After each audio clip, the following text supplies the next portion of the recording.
View point అన్నారు, అది actually రెగ్యులర్గా మాట్లాడుకునేది, కానీ ఆ రోజు చాలా డీప్గా టచ్ అయ్యేది నాకు.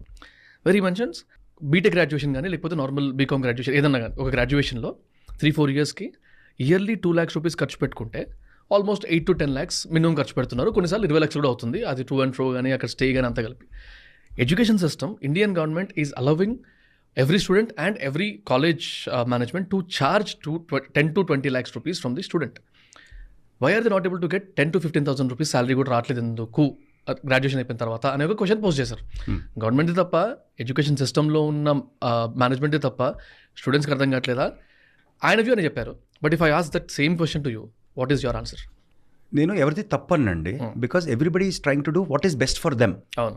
సపోజ్ మీ గవర్నమెంట్ ఉంది, పూర్వం మీరు ఒక 20-30 years వెనక్కి వెళ్ళండి, ఎన్ని ఇంజనీరింగ్ కాలేజీలు ఉన్నాయి దేశంలో? ఒక 50-60 ఏళ్ళ క్రితంకి వెళ్ళండి. మా తాతగారు, my grand father who expired few years ago, ఆయన బీఎస్సీ చదువుకోవాలంటే 2 కాలేజీలు ఆ రోజుల్లో, ఇక్కడ కోస్టల్ ఆంధ్రాలో. ఒకటి గుంటూరు ఏసీ కాలేజు, ఇంకొకటి విజయనగరం ఎంఆర్ కాలేజు. 2 కాలేజీలు ఉండేవి.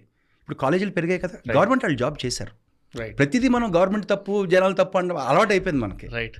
గవర్నమెంట్ యాక్సెస్ టు ఎడ్యుకేషన్ పెంచింది, కొత్త పాలసీలు లైక్ నేషనల్ ఎడ్యుకేషన్ పాలసీ. కాలేజీలు పెంచడంతో యాక్సెస్ పెంచింది. ఇప్పుడు ఎంతమంది ఇంజనీరింగ్ చదువుతున్నారు? 30 years బ్యాక్ ఎంతమంది చదివారు? చాలా మారిపోయింది కదా. కానీ జనాలకు మిస్కాన్సెప్షన్ అంటే డిగ్రీలు ఇచ్చేస్తే చదువు వచ్చేస్తుంది. చదువు ఎలా